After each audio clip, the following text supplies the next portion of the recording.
Uno nunca imagina que la puñalada más profunda venga de la mano de la sangre.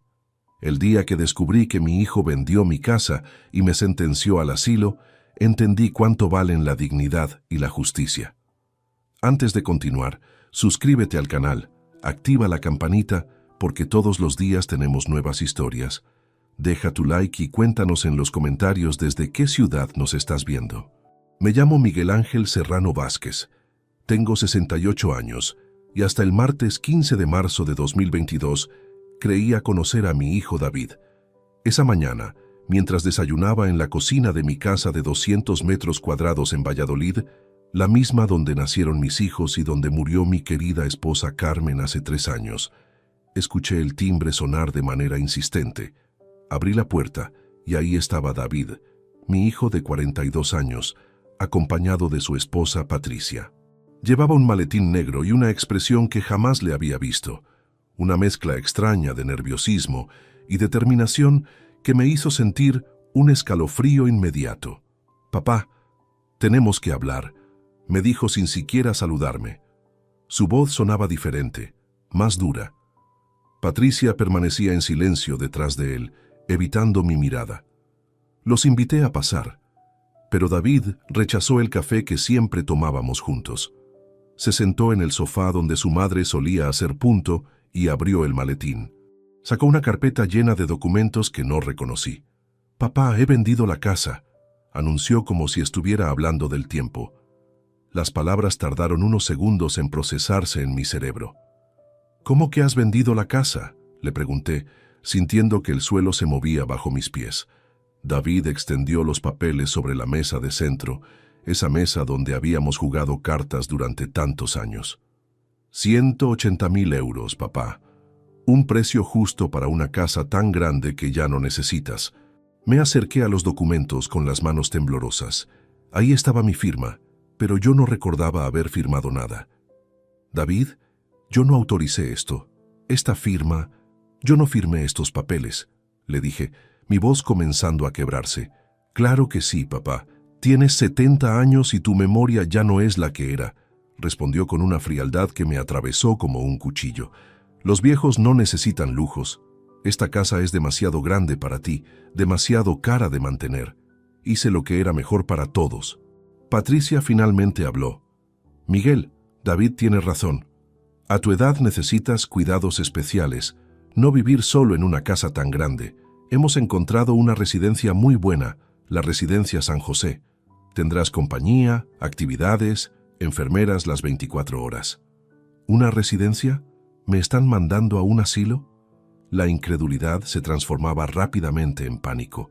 Mi propia casa, donde había vivido 40 años, donde nacieron mis hijos, donde cuidé a Carmen durante su enfermedad, vendida sin mi conocimiento.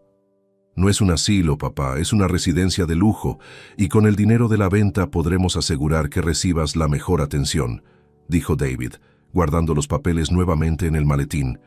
«Ya está todo arreglado. Los compradores toman posesión el próximo lunes». «Pero David, esta es mi casa. Aquí está toda mi vida, mis recuerdos, las cosas de tu madre». Intenté razonar con él, pero sus ojos se habían vuelto duros como piedras. «Papá, ya no eres capaz de tomar decisiones importantes. Mira cómo tienes la casa, mira cómo te cuidas.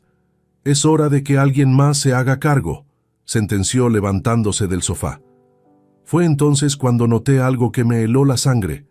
David llevaba puestos unos zapatos italianos que costaban más de 500 euros. Patricia lucía un bolso de marca que no había visto antes. Mientras me hablaban de recortar gastos y de que los viejos no necesitan lujos, ellos estaban claramente viviendo muy por encima de sus posibilidades. «El coche viene por ti mañana a las 10 de la mañana. Prepara una maleta con lo esencial», me informó David dirigiéndose hacia la puerta. «Ah, y papá, el dinero de la venta lo voy a administrar yo. Es lo más sensato».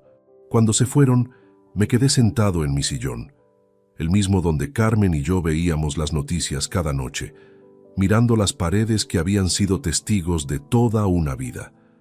Por primera vez en años, me sentí completamente solo y traicionado por la persona en quien más confiaba. Esa noche no pude dormir. Recorrí cada habitación de mi casa, tocando los muebles, recordando momentos felices, preguntándome cómo mi propio hijo había podido venderme como si fuera un estorbo. Pero había algo que David no sabía, algo que cambiaría completamente el rumbo de esta historia. El miércoles 16 de marzo de 2022 llegó como una pesadilla que no podía despertar. A las 10 en punto de la mañana, tal como David había prometido, sonó el claxon de un vehículo frente a mi puerta. Era una furgoneta blanca con el logotipo de Residencia San José, pintado en azul en los laterales. Había preparado una maleta pequeña durante la madrugada, eligiendo solo lo más básico: algunas mudas de ropa, mis medicamentos para la presión arterial, la fotografía de boda con Carmen y el reloj de oro que me regaló mi padre cuando me gradué de ingeniero. Todo lo demás, 40 años de memorias, muebles, libros, los juegos de mesa que tanto disfrutábamos en familia, quedaría atrás para siempre. El conductor era un hombre joven de unos 30 años que intentó ser amable. «Buenos días, señor Serrano. Soy Javier. Vengo a llevarlo a su nueva residencia. ¿Ya tiene todo preparado?». Asentí en silencio, incapaz de articular palabra. Cada paso hacia la furgoneta se sentía como una traición a mi propia dignidad.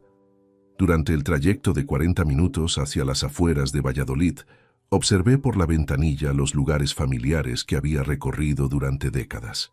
El parque donde llevaba a David a jugar cuando era pequeño, la farmacia donde compraba los medicamentos de Carmen, el bar donde me reunía con mis amigos jubilados los domingos. Todo se alejaba lentamente, como si mi vida anterior se desvaneciera.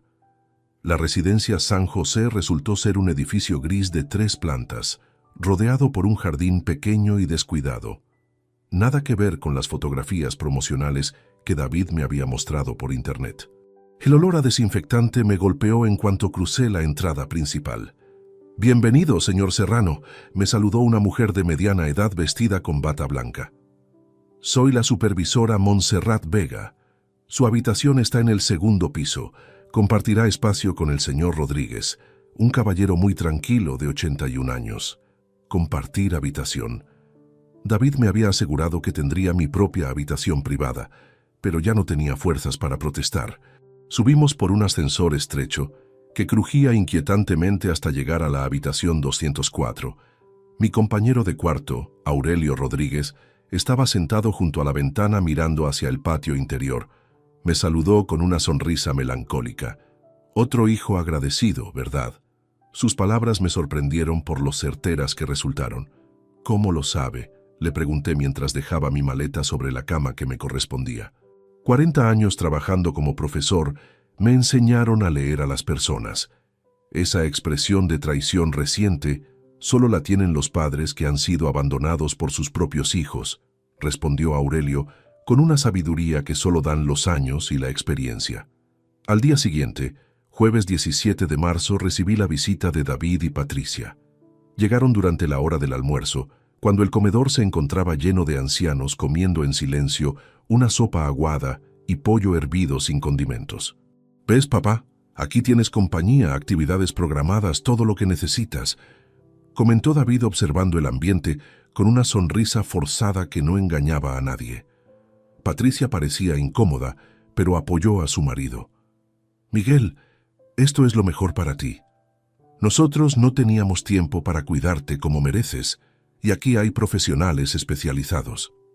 «¿Y mi casa?», pregunté, aunque ya conocía la respuesta. «Los nuevos propietarios se mudan el lunes que viene. El dinero ya está seguro en una cuenta que administraré personalmente», respondió David evitando mi mirada. 180.000 euros es una suma importante, papá. Hay que invertirla sabiamente.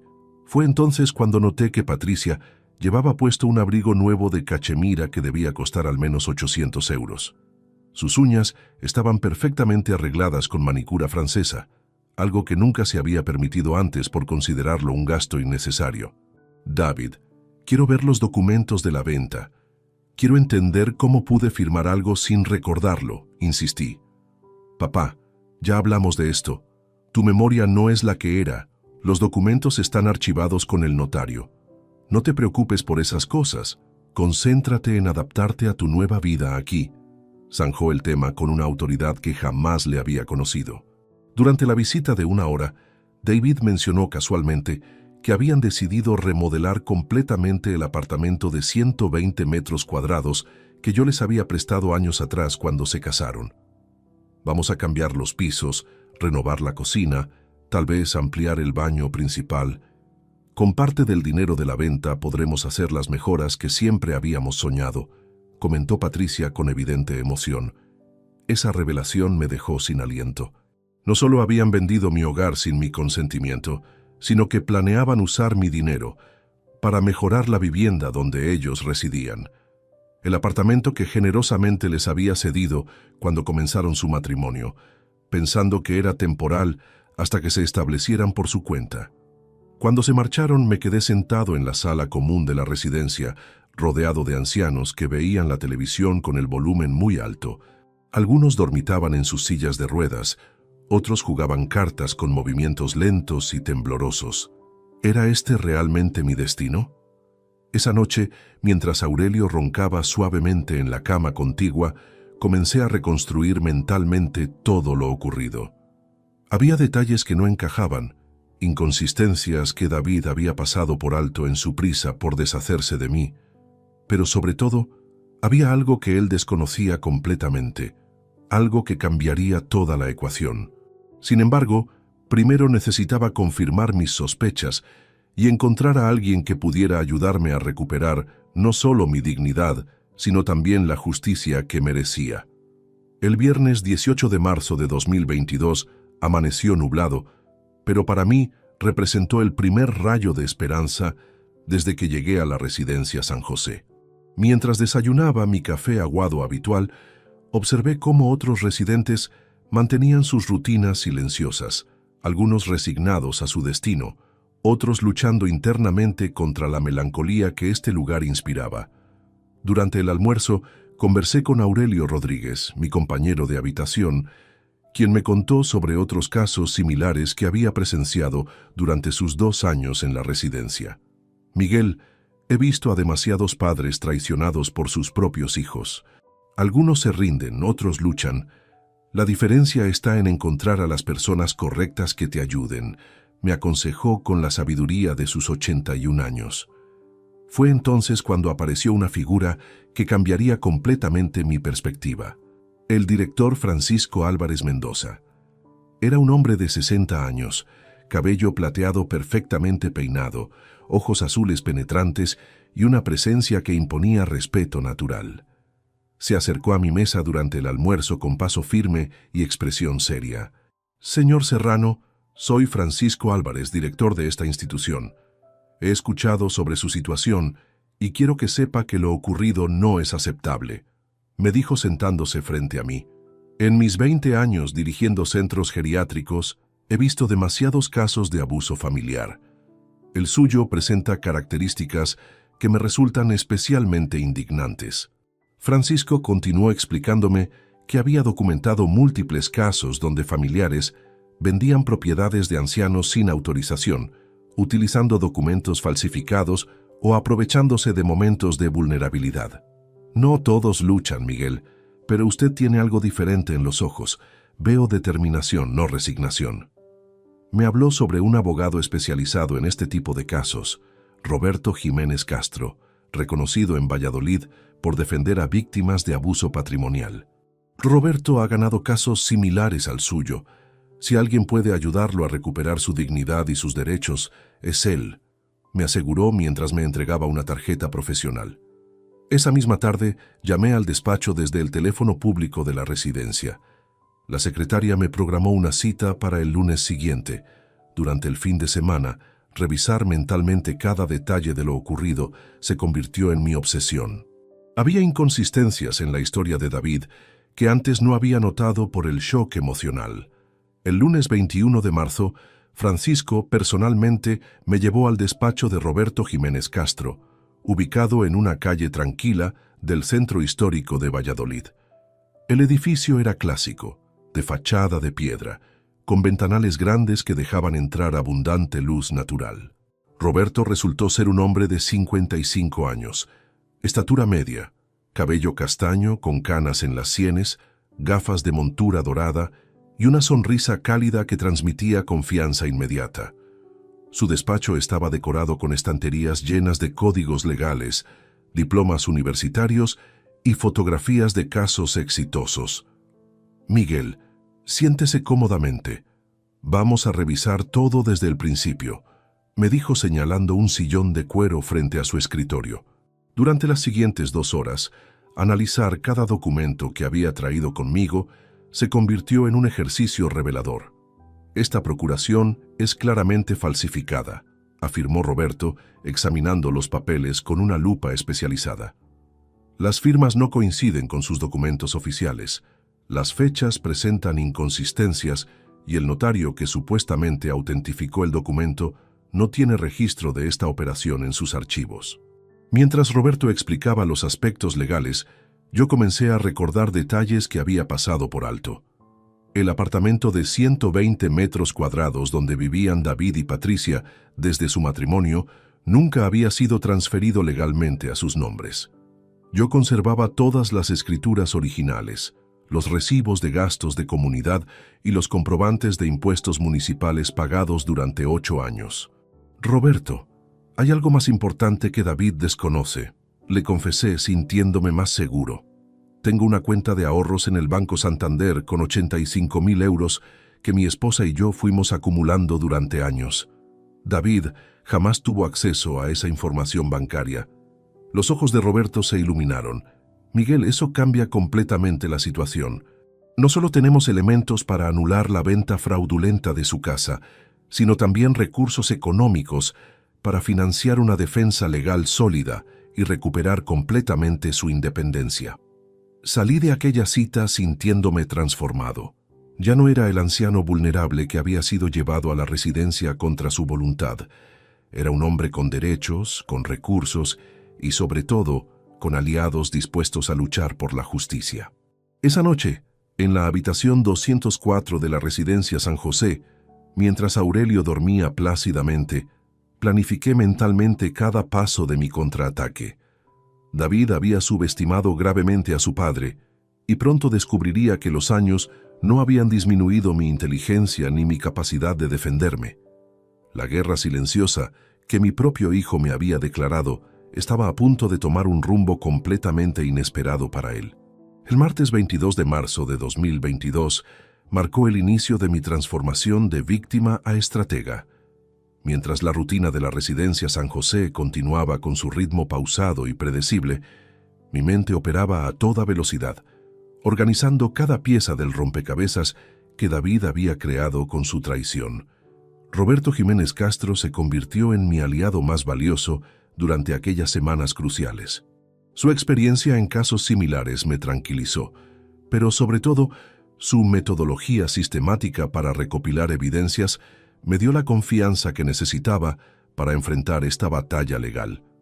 La primera revelación importante llegó cuando Roberto solicitó los certificados actualizados del registro de la propiedad de Valladolid. El apartamento de 120 metros cuadrados, donde David y Patricia habían vivido durante 8 años como matrimonio, jamás había sido transferido legalmente a sus nombres. Las escrituras originales, los recibos de gastos de comunidad y todos los impuestos municipales permanecían bajo mi titularidad. «Miguel, esto es extraordinario», me comentó Roberto revisando los documentos oficiales.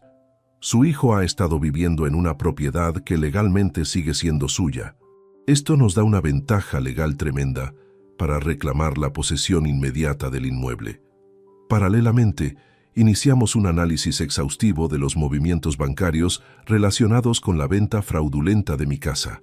Los extractos revelaron un patrón preocupante. David había gastado 60.000 euros en apenas 2 meses, principalmente en plataformas de apuestas online como Bet365, William Hill y sitios de póker virtual. La cronología de los gastos era devastadora para su credibilidad.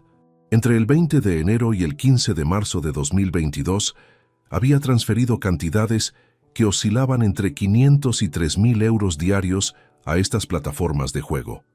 Claramente, la venta de mi propiedad no había sido una decisión meditada para mi bienestar, sino una medida desesperada para cubrir sus deudas de ludopatía.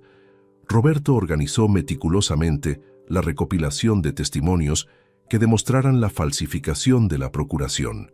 Contactamos a Esperanza Martín, mi vecina de toda la vida, quien confirmó que yo nunca me ausenté de Valladolid durante las fechas críticas cuando supuestamente firmé los documentos. También conseguimos el testimonio de Jacinto Romero, mi médico de cabecera, quien certificó mi estado mental completamente lúcido y mi capacidad legal para tomar decisiones. La investigación tomó un giro dramático cuando recibí la visita inesperada de Miguel López, antiguo compañero de trabajo de la empresa constructora donde David laboraba. Miguel, claramente incómodo, me reveló una conversación que había mantenido con mi hijo semanas antes de la venta.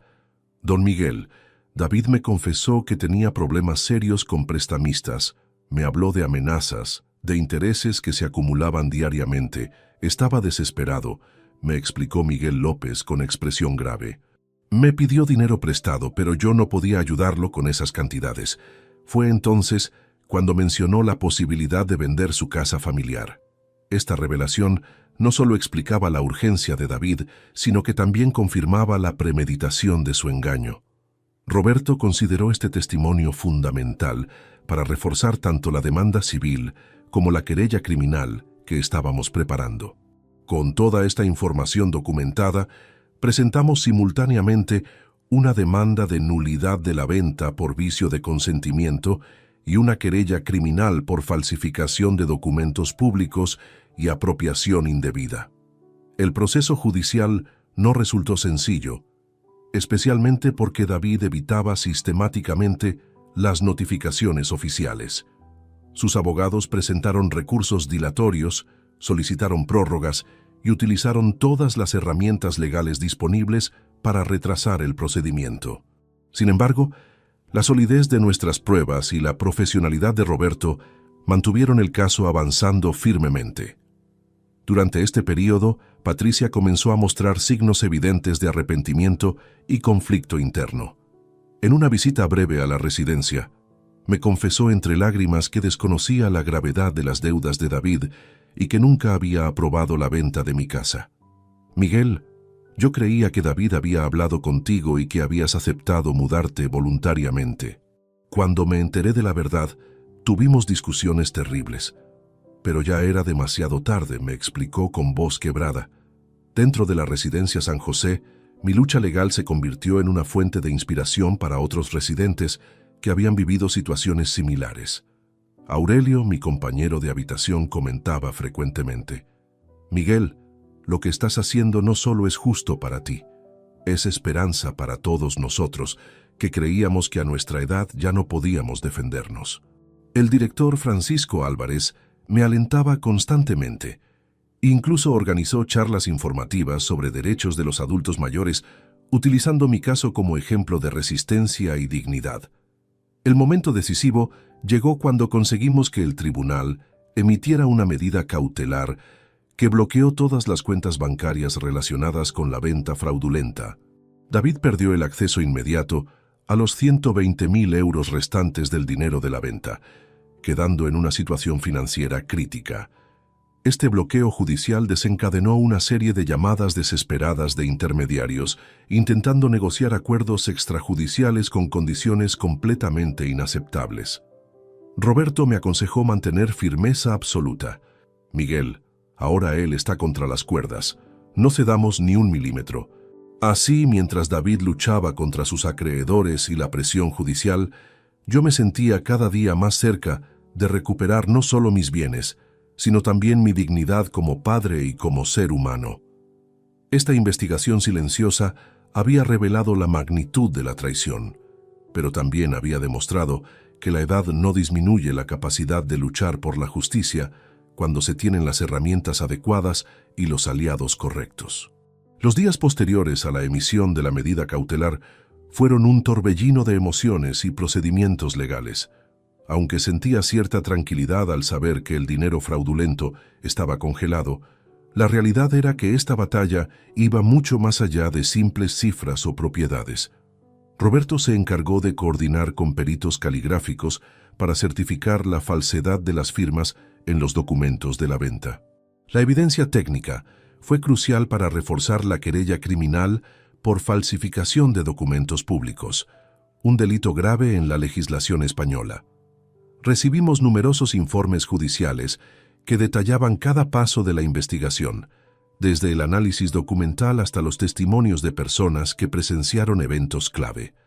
Entre los testigos destacaban varios vecinos quienes confirmaban que jamás me vieron ausentarme de Valladolid durante los días señalados. Un hecho que marcó profundamente el proceso fue la declaración espontánea de Juan Carlos Méndez, amigo íntimo de David, quien confesó que había ayudado a su amigo a falsificar la firma y a preparar la documentación falsa para agilizar la venta.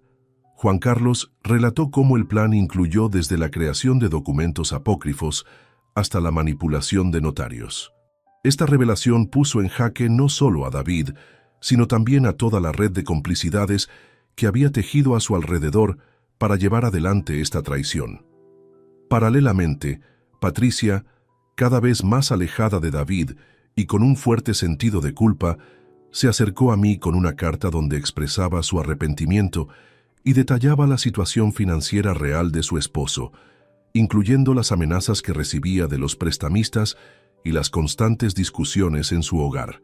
Aunque su gesto fue sincero, mi corazón estaba cerrado a cualquier posibilidad de reconciliación. Esta historia la había vivido como una herida abierta que requería tiempo para sanar sin su presencia. Durante este periodo, mantuve una estrecha comunicación con Roberto, quien me informó que la demanda civil para anular la venta avanzaba favorablemente gracias a la acumulación de pruebas irrefutables. En una de nuestras reuniones, Roberto me presentó la lista de documentos y testigos que prepararían para la audiencia principal, incluyendo extractos bancarios, certificados de propiedad, peritajes caligráficos, declaraciones de vecinos y los testimonios impactantes de Juan Carlos y Patricia. El 5 de mayo de 2022, la Corte convocó a ambas partes a una audiencia preliminar donde se delimitó el marco del juicio. David llegó acompañado de varios abogados y con una actitud desafiante que no intimidó ni un ápice mi determinación.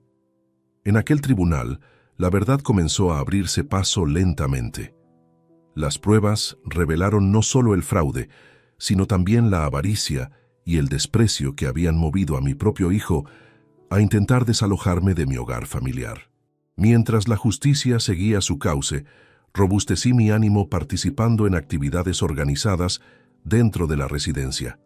Talleres de escritura creativa, clases de historia y grupos de meditación que ayudaron a mantener mi equilibrio emocional durante los duros meses.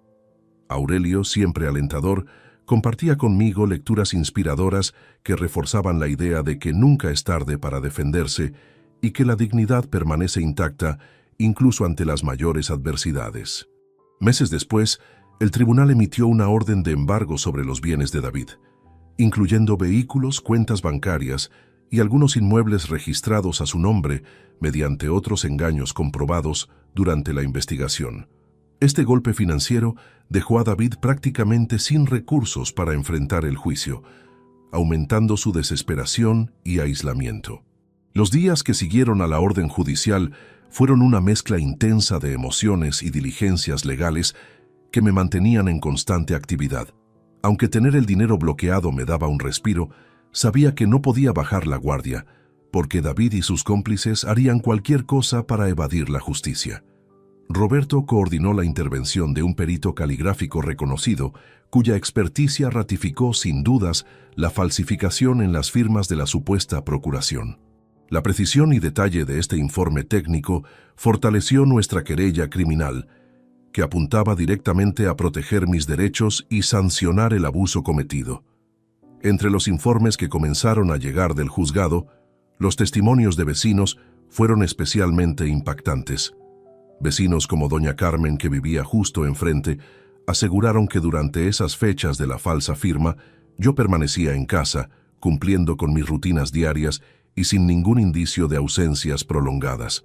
Uno de los acontecimientos más reveladores fue la declaración espontánea de Juan Carlos Méndez, amigo cercano de David, quien confesó que colaboró activamente en la fabricación de los documentos falsos.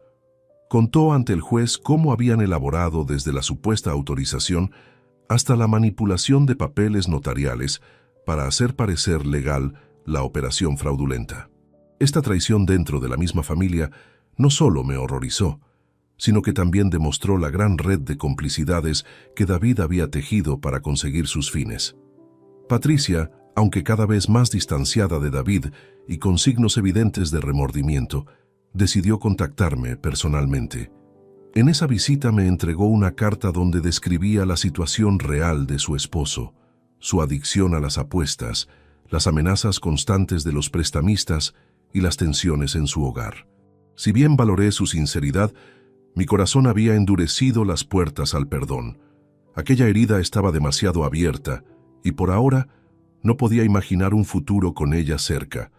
La colaboración con Roberto fue fundamental durante estos meses. Cada avance en la demanda civil para anular la venta aumentaba mi optimismo.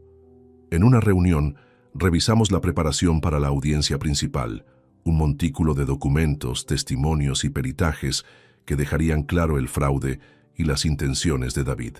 Ante la mirada del juez y el público, poco a poco fue evidenciándose la trama de engaños, la ambición desmedida y el desprecio filial que había desterrado a un padre de su hogar.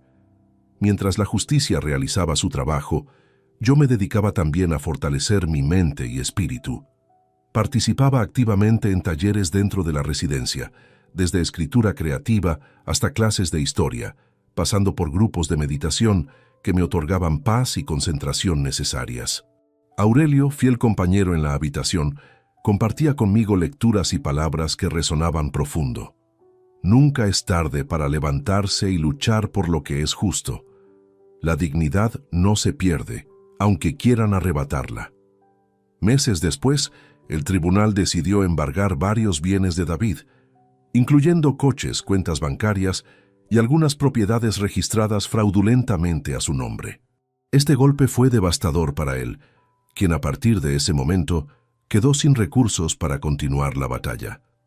Pese a la presión y el desgaste emocional, mantuve la serenidad y el convencimiento firme de que la justicia prevalecería. Cada avance era un ladrillo que reconstruía mi vida, mi hogar y mi honor. El proceso no solo transformó mi situación legal, sino también mi ser interior, despertando en mí un poder recién descubierto para dictar mi propia historia, lejos de la sombra de la traición. A pesar de la presión, mantuve la serenidad y la confianza en que la justicia finalmente prevalecería. Cada paso que daba en el proceso era un paso más hacia la recuperación de mi refugio físico y emocional. Con el avance del caso judicial, percibí también una transformación personal, de la víctima derrotada que había llegado a la residencia, a un hombre que, armado de verdad y coraje, reclamaba lo que legítimamente le pertenecía. Los siguientes meses representaron una montaña rusa llena de desafíos y pequeños logros.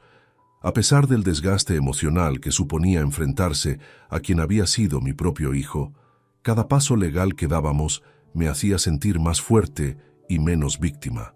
Roberto cambió el enfoque de la estrategia hacia una acción legal directa para recuperar la posesión de la casa y del apartamento central que David ocupaba sin derechos reales. Además, se encargó de solicitar el embargo preventivo de todos los bienes, incluidos el BMW que en su momento regalé a David y que él usaba como si fuera suyo. La preparación para la fase de ejecución fue exhaustiva. Se recopilaron desde documentos notariales, facturas de impuestos y luz, hasta testimonios de trabajadores que confirmaban que David nunca fue dueño de los inmuebles. El día exacto en que la orden judicial llegó a ambos domicilios fue una mezcla de nervios y justicia. Oficiales de la ley se presentaron en el apartamento de David para notificarle la orden de desalojo y la obligación de entregar el BMW que conducía. David no esperaba semejante golpe y se mostró inicialmente desafiante. Su actitud cambió rápidamente cuando comprendió la seriedad del asunto y la firmeza con que Roberto y yo habíamos preparado la causa. Patricia, por su parte, intentó mediar para suavizar la situación, Pero David, sintiéndose acorralado, evitaba confrontaciones y comenzó a mostrar signos evidentes de desesperación. Durante la ejecución, se hizo evidente que había otros bienes ocultos a nombre de David que también fueron embargados, incluyendo una pequeña propietaria en la periferia que había usado para lavar dinero. El proceso de desalojo se llevó a cabo sin incidentes mayores, aunque cargado de tensiones familiares y miradas de vecinos que observaron cómo mi hijo y su esposa abandonaban el apartamento que nunca habían poseído legalmente. La recuperación material fue un bálsamo que nunca había esperado, pero más importante fue la sensación de haber recuperado un espacio que representaba no solo un inmueble, sino todo un legado familiar. La noche posterior al desalojo, me senté en mi habitación de la residencia, con el profundo sentimiento de que esta batalla representaba mucho más que una guerra legal. Era la recuperación de mi dignidad y el restablecimiento de mi autonomía como hombre y padre. Roberto me aseguró que la fase de ejecución consolidaba nuestra posición y que pronto el juicio penal daría resultados que reforzarían la condena para David. Los meses siguientes estuvieron llenos de audiencias, escrutinios y ejercicios legales, siempre bajo la atenta vigilancia de Roberto y su equipo. Yo, por mi parte, continuaba fortaleciendo mi espíritu en la residencia, rodeado de personas que admiraban mi fuerza interior y determinación. La sensación de justicia comenzaba a ser tangible, y aunque las heridas emocionales eran profundas, entendía que la verdad era la mejor cura para la traición. Durante los meses siguientes, la batalla legal tomó un carácter cada vez más intenso y decidido. Cada nueva audiencia, cada nuevo documento presentado, era un paso más hacia la restitución de lo que me pertenecía legítimamente y hacia la reparación de la dignidad que David intentó arrebatarme. Roberto llevó la estrategia a un nivel superior, preparando la fase de ejecución con una precisión quirúrgica. No solo buscábamos recuperar la posesión de la casa familiar, sino también el apartamento céntrico que David ocupaba inoservadamente, sin derecho real alguno. La complejidad de la situación aumentaba porque David había utilizado figuras jurídicas para camuflar la titularidad de algunos bienes, obligándonos a investigar con mayor profundidad. Entre los bienes que Roberto logró embargar estaba un BMW que yo había regalado a David años atrás y que él conducía como si fuera suyo, sin jamás haberlo inscrito a su nombre ni hecho un contrato de cesión formal. Los técnicos del juzgado atendieron todas las pruebas presentadas, desde facturas hasta testigos que confirmaban la falta de derechos de David sobre los inmuebles. Finalmente, llegó el día esperado. La orden judicial arribó tanto al apartamento de David como a la residencia donde estaba internado. Oficiales de justicia se presentaron con contundencia para notificarle la orden de desalojo inmediato y la recuperación del BMW, lo que desató una escena cargada de tensión. En un principio, David actuó con altanería y negación, pero su fachada comenzó a desmoronarse cuando comprendió la seriedad y el peso de las pruebas acumuladas contra él. Patricia intentó mediar para suavizar los efectos, pero la desesperación de David lo llevó a evitar confrontaciones, aumentando su aislamiento emocional. Durante la ejecución, además del inmueble principal y el vehículo, se descubrieron otros activos a nombre de David que fueron embargados. Una pequeña propiedad en las afueras que utilizaba para lavar dinero, financiando su estilo de vida insostenible. El desalojo se llevó a cabo en un ambiente tenso y cargado de miradas inquisitivas de los vecinos, quienes no podían creer que David y Patricia, que habían vivido allí por años, no eran los legítimos propietarios. Sentí una mezcla de alivio y tristeza esa noche, al saber que había recuperado no solo propiedad física, sino también el legado de una vida y el respeto que merecía como padre. En la residencia San José, mientras tanto, continué fortaleciendo mi cuerpo y mente con actividades que me permitieron mantener la calma y la resiliencia. Rafael, uno de los cuidadores, siempre atento, me recordaba la importancia de cuidar tanto el cuerpo como el espíritu durante una lucha tan dura. Roberto me informó regularmente que la fase de ejecución era un paso fundamental, mostrando la fuerza y seriedad de nuestro caso, y que las audiencias penales podrían culminar con una condena que reflejara la gravedad del delito. Las siguientes audiencias estuvieron llenas de tensión y discursos apasionados, pero también de pruebas irrefutables y testigos que desvelaban la magnitud de la traición y el engaño perpetrados por mi propio hijo.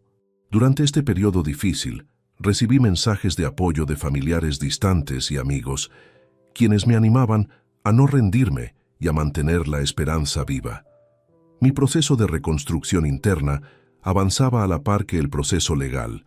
Ahora era un hombre liberado del peso del engaño y dispuesto a escribir un nuevo capítulo en su vida, sin la sombra oscura que había intentado eclipsar mi futuro. El día en que se ejecutó la orden de desalojo fue una mezcla de emociones encontradas. La mañana comenzó con un silencio pesado en el apartamento, como si incluso las paredes presintieran que algo grande estaba a punto de ocurrir. Oficiales de justicia llegaron temprano, acompañados de un notario y un equipo para inventariar los bienes. David y Patricia estaban presentes, aunque visiblemente tensos. La actitud desafiante que había mostrado en las audiencias se había transformado en una mezcla de resignación y miedo. Mientras los oficiales comenzaban a preparar todo para la entrega del inmueble, David evitaba mirarme directamente, consciente de que había perdido mucho más que una casa. Los vecinos, algunos que me conocían desde hacía años y otros curiosos, se reunieron en la calle para observar el desalojo. Sus miradas cargaban juicios silenciosos, mezclados con cierta pena por la tragedia familiar que se desarrollaba ante ellos. Patricia intentaba calmar a David, mientras él respondía con un cansancio que parecía ir mucho más allá de lo físico. Me sorprendió ver cómo su imagen de hombre íntegro se desmoronaba en un mar de derrotas personales y legales. Durante la revisión de la propiedad, encontraron objetos que David había intentado esconder. Facturas a nombres falsos, documentos bancarios adulterados y objetos personales que no pertenecían legalmente a él. Las autoridades procedieron a embalar todo con cuidado, asegurando que ningún bien fuera sustraído durante el proceso. La incautación del BMW fue otro momento clave. El vehículo, que David usaba sin haberlo registrado a su nombre, fue retirado con una grúa bajo la mirada atenta del vecindario. Patricia rompió a llorar, mientras David observaba en silencio, incapaz de reaccionar. El desalojo culminó con la entrega formal del apartamento a mis representantes legales, quienes aseguraron que quedaría en buenas manos y que se harían las gestiones necesarias para su mantenimiento. Esa noche, mientras regresaba a la residencia San José, sentí el peso de la jornada combinada con un alivio profundo. Había recuperado físicamente mi espacio, pero sabía que el proceso emocional aún estaba lejos de terminar. Recibí noticias de Roberto informándome que gracias a las evidencias y la documentación recogida durante la ejecución, el juicio penal estaba tomando un rumbo firme hacia la condena de David. Mientras tanto, Patricia desapareció de mi vida casi por completo, dejando atrás una carta en la que confesaba su arrepentimiento y su deseo de comenzar una nueva vida lejos del conflicto. Durante los días siguientes, habitantes de la residencia se acercaban para felicitarme, inspirados por mi coraje para enfrentar una batalla que muchos hubieran abandonado. Aurelio, siempre un apoyo constante, me recordaba que la verdadera victoria era haber mantenido la cabeza en alto y la dignidad intacta en toda la tormenta. A pesar de la distancia física que la residencia impone, sentí que poco a poco recuperaba no solo mi casa, sino también mi lugar en el mundo y el respeto que había sido arrebatado. El juicio avanzaba y cada día me acercaba más a una justicia que iba más allá de la ley. Una justicia que restablecía el equilibrio roto en mi familia.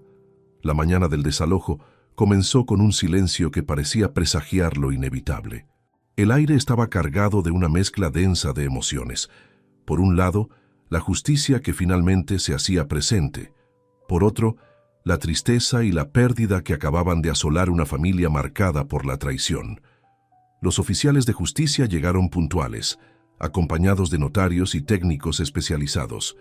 Su misión era clara: garantizar que el proceso se llevara a cabo de manera ordenada y justa.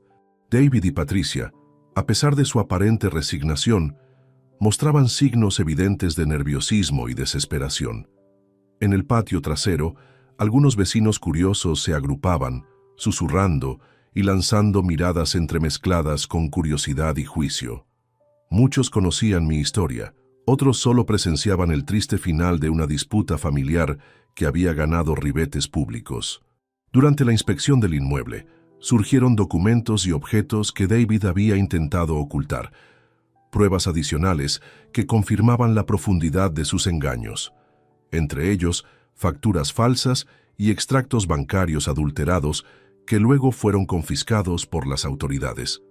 La retirada del BMW fue uno de los momentos más impactantes. El coche, símbolo de años de regalos y confianza, se convirtió en una evidencia más de la usurpación. Patricia rompió a llorar en ese instante, pero David permaneció en silencio, hundido en un mar de derrotas.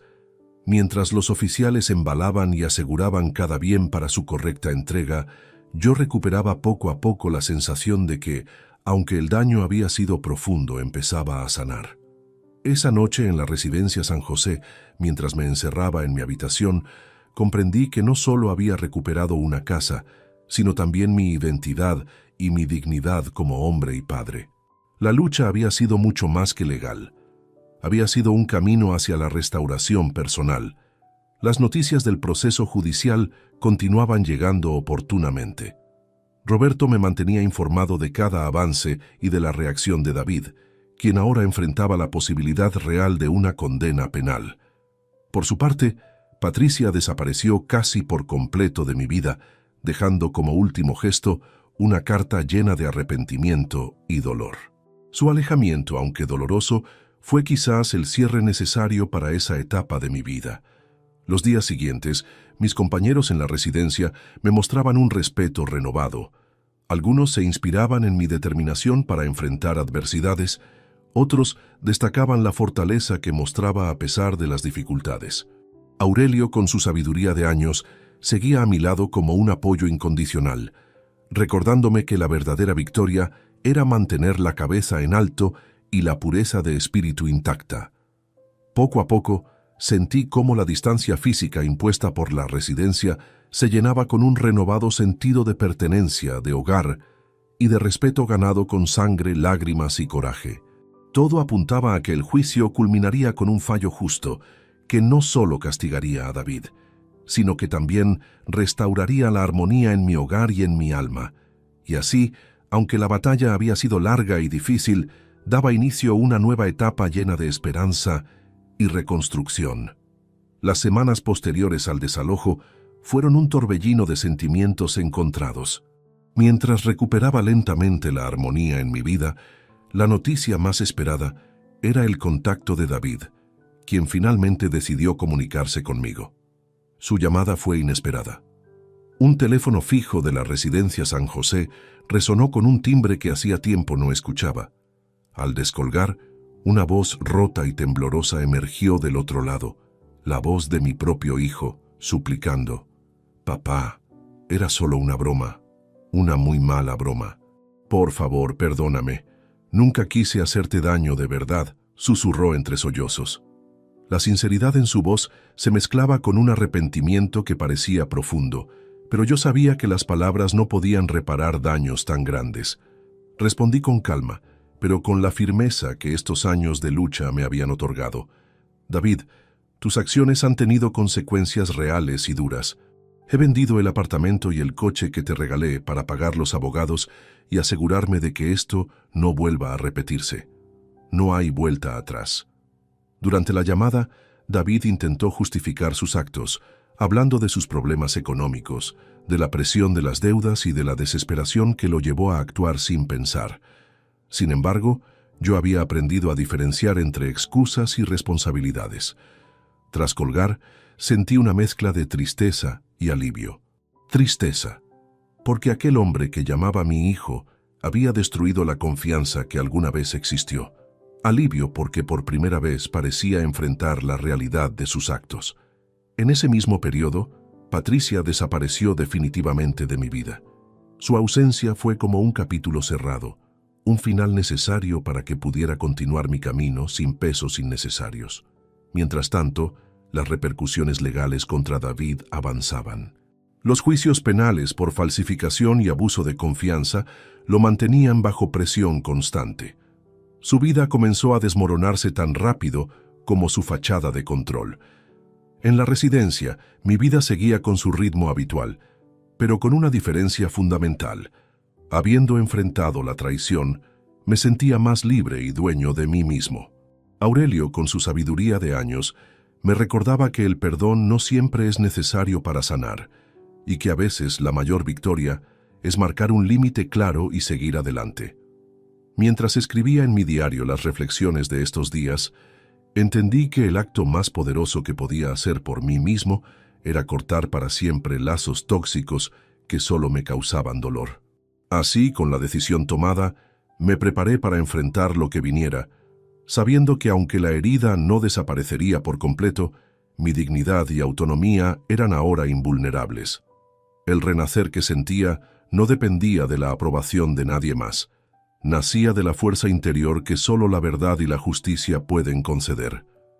El eco de aquella llamada resonó en mi mente durante días, como un huracán de emociones encontradas que se negaban a disiparse. La voz de David, quebrada y suplicante, traía consigo un remolino de recuerdos, imposibles de separar sin que una profunda tristeza me invadiera. Aquella confesión no era solo un reconocimiento tardío de sus errores, sino también un grito de desesperación que parecía buscar redención en el fondo de sus palabras. Sin embargo, nada de esto podía borrar el daño que había causado ni el vacío que había dejado en mi corazón. Con determinación le expliqué que su arrepentimiento, aunque valorado, no podía cancelar las consecuencias que sus actos habían provocado. Le conté que la venta fraudulenta de mi casa no solo había sido un acto de traición, sino un golpe directo a mi esencia como padre y ser humano.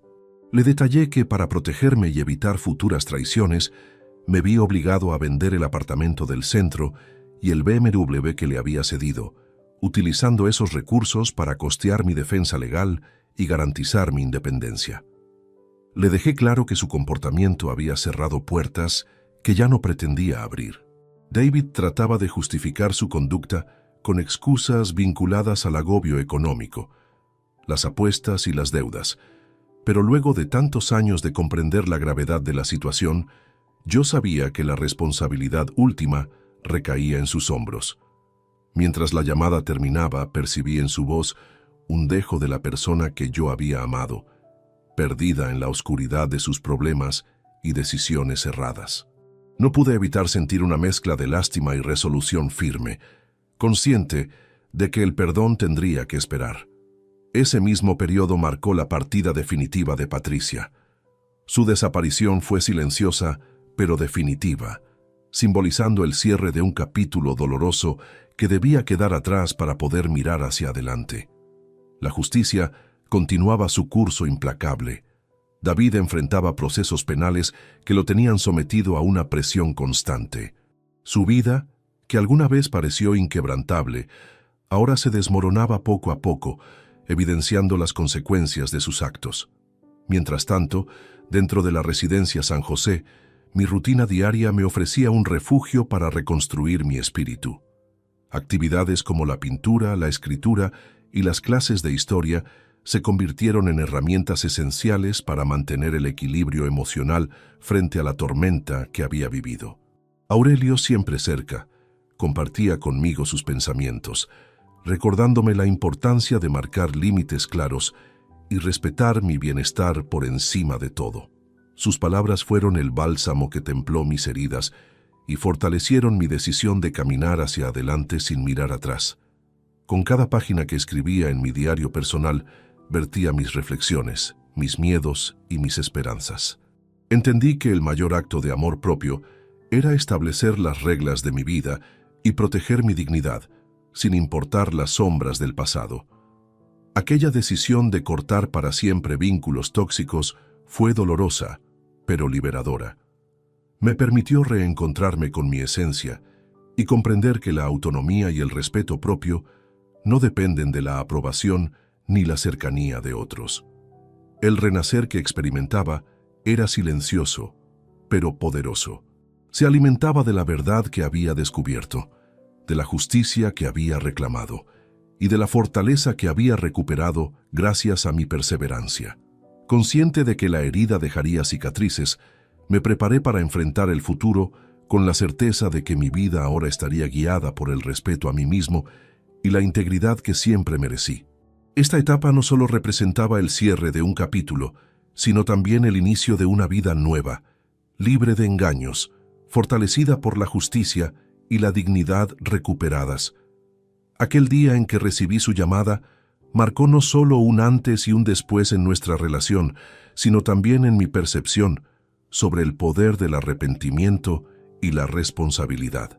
A pesar de su sinceridad, entendí que el camino para sanar nuestras heridas sería largo y que la confianza rota requería tiempo y pruebas.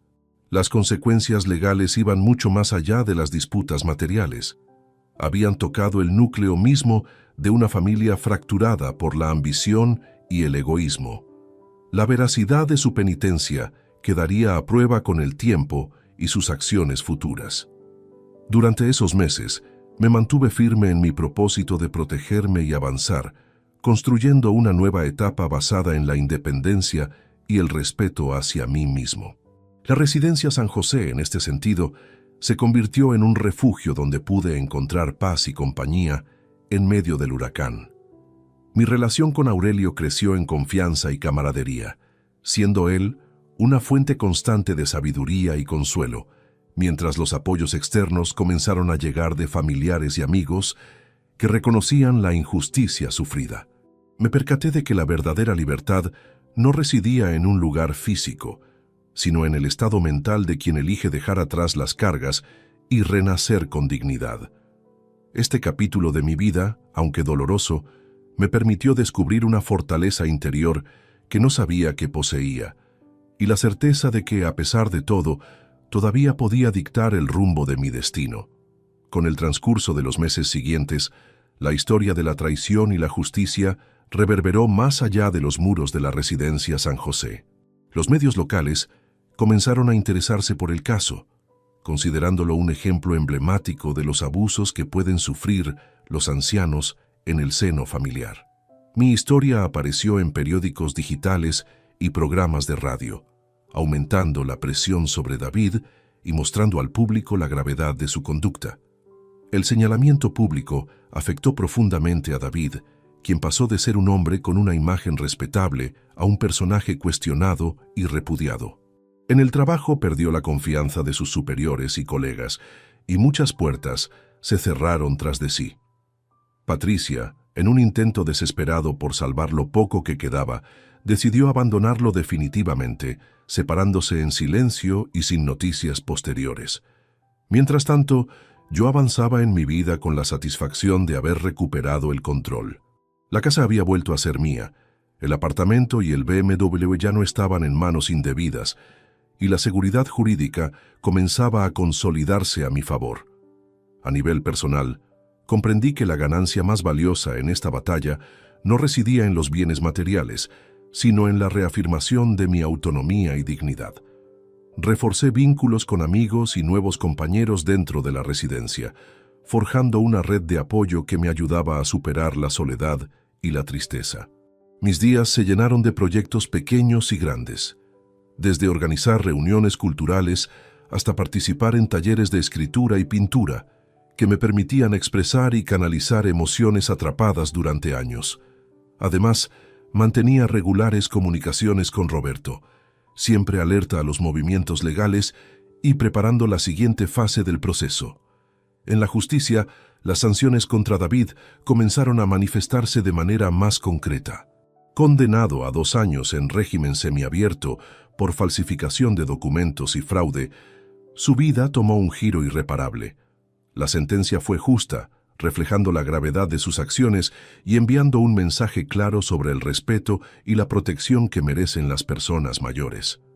Paralelamente, sus recursos financieros fueron administrados bajo estricta supervisión judicial, garantizando que no pudiera volver a aprovecharse de los bienes que alguna vez pertenecieron a su padre. Pese a la distancia y el daño irreparable, mi papel como padre no desapareció por completo. Acepté que la relación con David sería de largo plazo, limitada y distante, aprendiendo a valorar mi paz y mi salud emocional por encima de un vínculo roto y tóxico.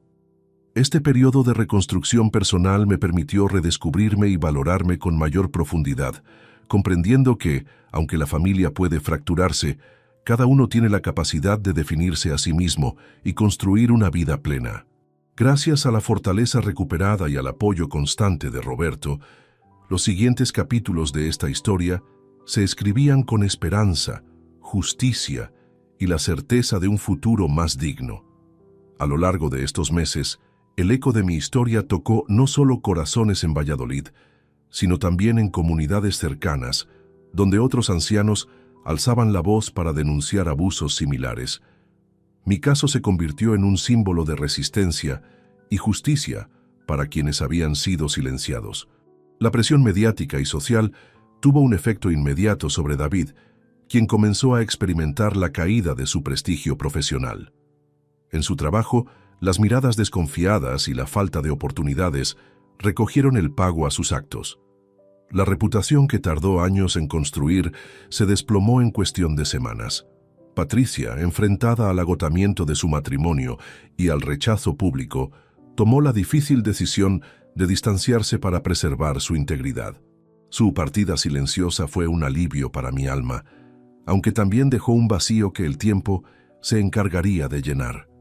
Yo, en cambio, encontré en la recuperación de mi hogar y la defensa de mis derechos una nueva motivación para seguir adelante. La casa, símbolo de mi vida y recuerdos, volvió a mis manos y con ella un pedazo de mi alma. Al interior de la residencia San José, mis actividades diarias se diversificaron y fortalecieron mi bienestar. A través de la escritura, logré plasmar mis pensamientos y emociones, canalizando años de dolor reprimido. La pintura y las reuniones culturales me conectaban con otros, creando nuevos lazos de amistad y apoyo. Las conversaciones con Roberto seguían siendo un pilar fundamental. Su guía legal y moral me mantenían firme y preparado para lo que aún quedaba por venir. Cada decisión era tomada con cautela, basada en la experiencia y el conocimiento adquirido en esta dura batalla. En la esfera judicial, la sentencia de 2 años en régimen semiabierto que recaía sobre David representaba un justo castigo y un claro mensaje para quienes intentan aprovecharse de los más vulnerables. Su convicción abrió una puerta a la protección real de derechos de muchos ancianos en España. La gestión judicial de sus bienes, con supervisión estricta, aseguraba que no podría reincidir en sus actos, preservando los recursos que deberían estar destinados a aquellos que los construyeron con esfuerzo. Aunque la relación paterno-filial estaba severamente dañada, me otorgué la libertad de construir una nueva narrativa basada en la paz interior y la autodeterminación.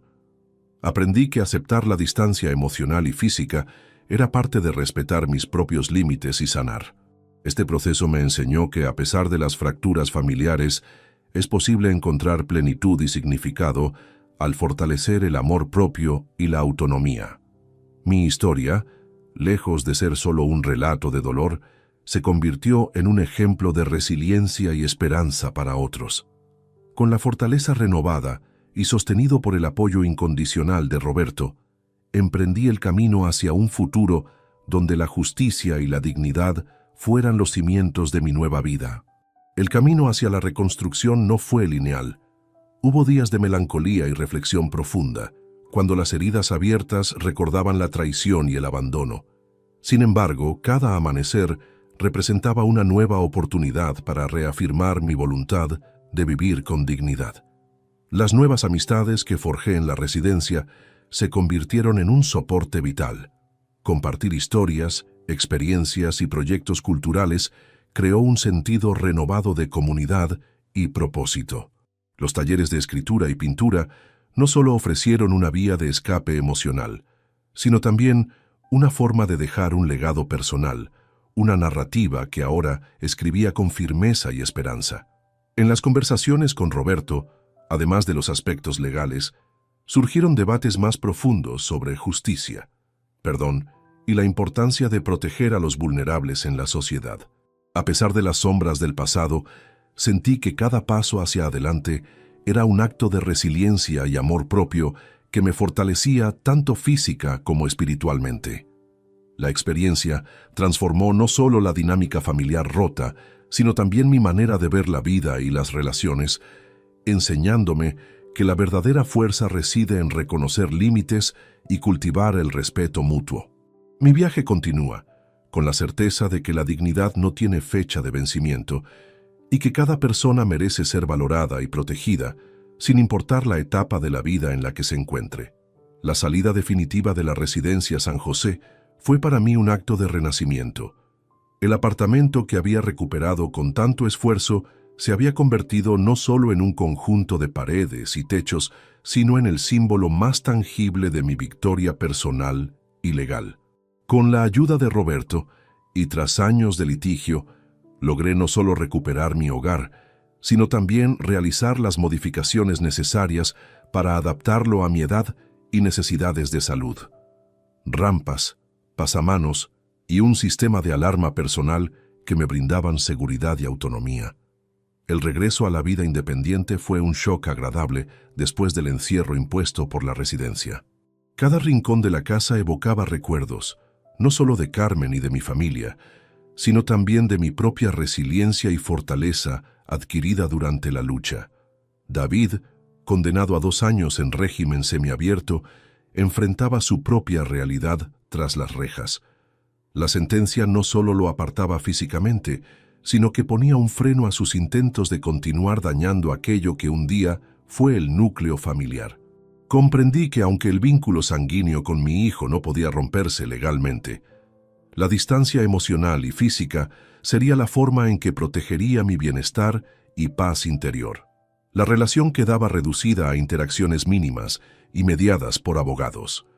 La vida diaria se volvió un ejercicio constante de equilibrio entre la tranquilidad que buscaba y los recuerdos dolorosos que a veces surgían sin aviso.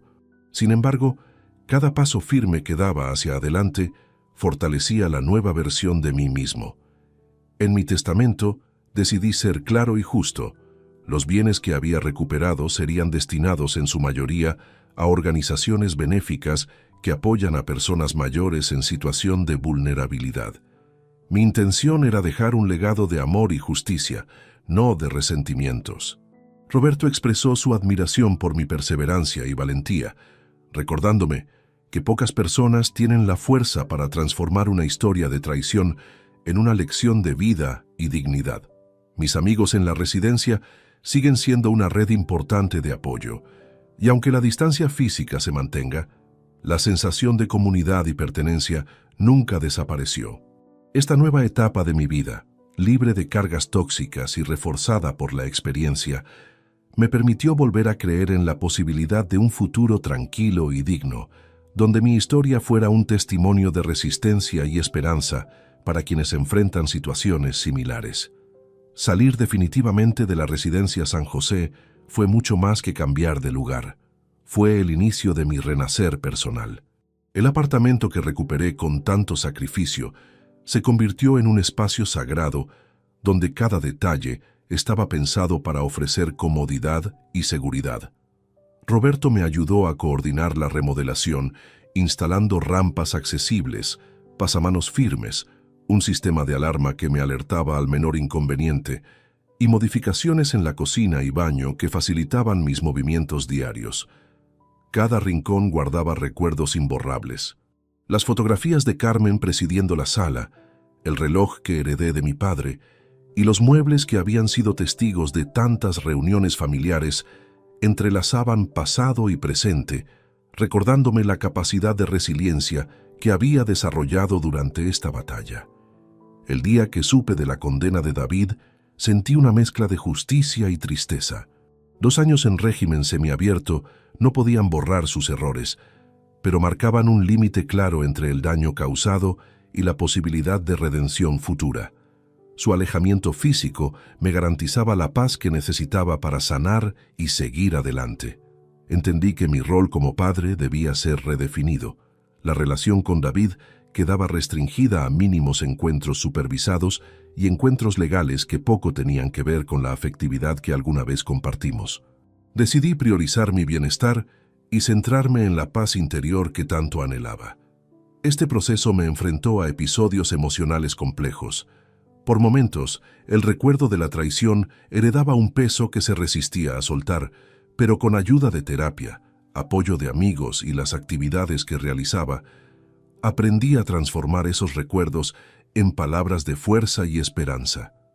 Mi testamento, elaborado con cuidado y asesoría legal, reflejaba mis valores y el deseo de dejar un legado diferente. La mayoría de mis bienes serían destinados a fundaciones que velan por el bienestar de ancianos vulnerables, un gesto que representaba mi voluntad de aportar a una sociedad más justa y solidaria. Roberto, siempre venido a ser mucho más que un abogado, admiraba la fortaleza con la que emprendí esta etapa. Me recordaba que pocas personas consiguen convertir un episodio de sufrimiento familiar en una oportunidad para crecer y enseñar.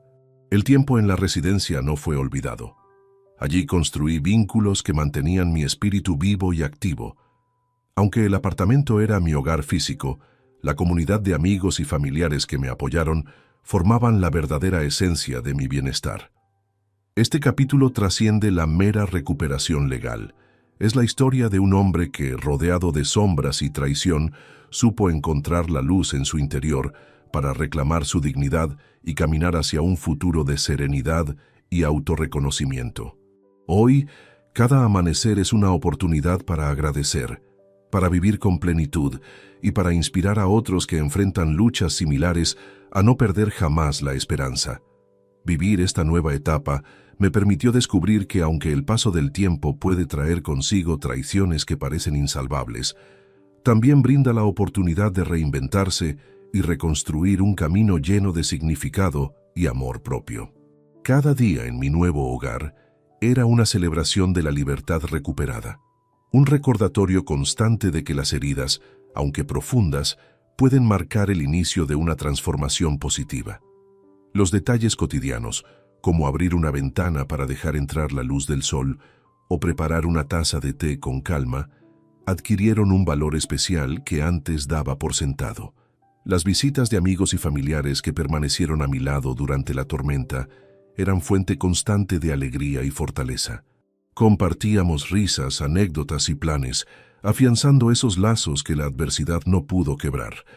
Los talleres y actividades culturales se convirtieron en el pan de cada día, fomentando mi creatividad y manteniendo viva la llama de la esperanza en cada pincelada y palabra escrita.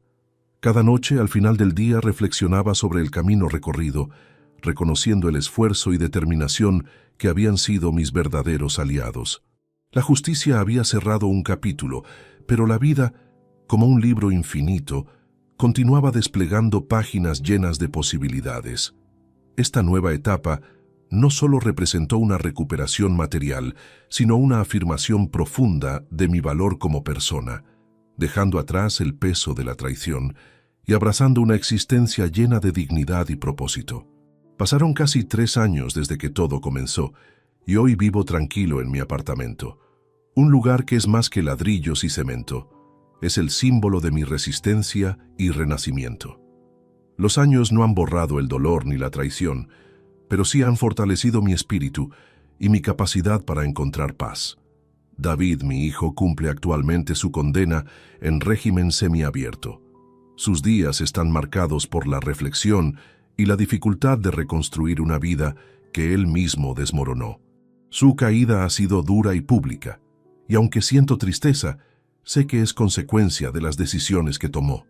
La distancia entre nosotros es un abismo que ningún arrepentimiento puede llenar hoy. Él vive aislado, con la carga de saber que perdió no solo bienes materiales, sino la confianza y el amor incondicional de su padre. Por mi parte, he cultivado una vida llena de actividades, amistades sinceras y proyectos que me llenan de alegría y propósito. Los talleres de escritura, pintura y lectura continúan siendo parte esencial de mis días, y he escrito varias cartas y relatos que he compartido con otros en la residencia. Mi relación con Aurelio es ahora más fuerte que nunca. Su sabiduría y compañía han sido un pilar fundamental para mi estabilidad emocional. Me ha enseñado que la verdadera fortaleza reside en la aceptación y en la capacidad de seguir adelante con dignidad. Mis decisiones de vida reflejan la lección más grande que esta experiencia me dejó: la importancia del respeto mutuo, el valor de la autonomía y la necesidad de establecer límites claros para proteger la salud emocional. La justicia ha llegado de forma concreta y ejemplar, y aunque la sentencia no puede devolver el pasado, sí esclarece los valores que deben imperar en una familia y en la sociedad. Con cada amanecer, renuevo la promesa que me hice a mí mismo: vivir sin resentimientos, cultivar la paz interior y ser un ejemplo de que la dignidad y la justicia pueden prevalecer, incluso en las circunstancias más adversas. Esta historia, que en su origen fue una tragedia familiar, se ha transformado en un testimonio de esperanza y renovación. Espero que sirva de motivación para quienes enfrentan situaciones semejantes, porque nunca es tarde para reclamar lo que nos pertenece y para reconstruirnos con fortaleza y amor propio. La vida sigue su curso, y yo, aunque marcado por la experiencia, camino con la certeza de que la verdad y la justicia son las verdaderas guías que iluminan nuestro camino. Con el peso del pasado transformado en aprendizaje, cierro este capítulo con gratitud y el corazón abierto a lo que vendrá. Han pasado casi 3 años desde que esta historia comenzó, y cada día he aprendido más sobre la fortaleza interior, la resiliencia y el poder del perdón, aunque este último no siempre signifique reconciliación. Vivo tranquilo en mi apartamento, un espacio que hoy representa mucho más que un simple hogar. Es el símbolo palpable de mi resistencia, una manifestación física de todos los obstáculos superados y de la lucha tenaz que emprendí para proteger lo que legítimamente me pertenece. Los años han insistido en recordarme el dolor que la traición causó, pero también me han brindado la oportunidad de cultivar una paz profunda y duradera. He aprendido a convivir con el pasado sin permitir que defina mi futuro. David, mi hijo, cumple su condena en régimen semiabierto y su vida se ha tornado un reflejo de las consecuencias irreversibles de sus decisiones. Su caída, pública y dolorosa, aún me provoca tristeza, pero también la certeza de que la justicia cumplió su cometido. La distancia entre nosotros se ha convertido en un abismo infranqueable, donde no existe espacio para rumores ni reconciliaciones superficiales. Él vive rodeado del peso del haber perdido no solo bienes materiales, sino el amor y la confianza irrevocables de su padre. Por mi parte, he encontrado en la compañía de Aurelio una fuente inagotable de sabiduría y apoyo. Nuestro vínculo se ha fortalecido y profundizado a lo largo de estos años, convirtiéndose en un pilar fundamental para mi estabilidad emocional y mental. Los talleres de escritura y pintura se han convertido en vehículos de expresión y sanación, permitiéndome canalizar emociones ancestrales y ofrecerlas como un legado a quienes me rodean. He escrito historias, cartas y reflexiones que comparto con otros residentes, creando una comunidad unida por experiencias similares y el deseo de transformar el dolor en fuerza. Mis decisiones vitales reflejan las lecciones más valiosas que esta experiencia me otorgó: la imperiosa necesidad del respeto mutuo, la defensa inquebrantable de la autonomía personal y el establecimiento de límites claros para protegerse emocionalmente. La justicia, aunque no puede reparar el pasado, ha sido contundente y ejemplar en su fallo. La sentencia judicial ha dejado en claro el mensaje de que los abusos, especialmente contra los más vulnerables, no serán tolerados.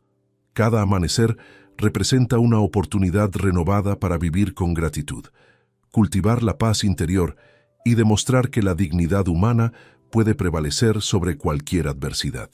Esta historia, que comenzó como una tragedia familiar, se ha transformado en un testimonio de esperanza, resiliencia y renovación.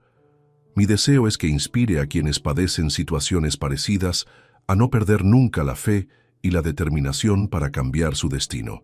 La vida sigue su curso, y aunque las cicatrices permanecen, camino con la convicción y la serenidad que nacen de enfrentar la verdad y reclamar la justicia. Cierro este capítulo con humildad, fuerza y el corazón abierto a un futuro pleno y digno. Los últimos años han sido una montaña rusa emocional, pero también un camino hacia la redención personal. He descubierto que, aunque las heridas jamás desaparecen por completo, sí pueden convertirse en cicatrices de las cuales emerja una profunda sabiduría. La relación con David, aunque fracturada, me ha enseñado valiosas lecciones sobre la naturaleza humana, el perdón y el valor personal. Saber establecer límites y priorizar mi bienestar ha sido fundamental para mi recuperación. La comunidad dentro de la residencia y los nuevos vínculos que he tejido han sido un bálsamo que ha ayudado a sanar heridas antiguas. Encontrar en otros la fuerza para seguir adelante ha sido invaluable. Roberto y yo mantenemos un contacto constante, celebrando cada avance en la investigación y proceso judicial, conscientes de que cada pequeño triunfo es una victoria también para quienes han vivido abusos similares.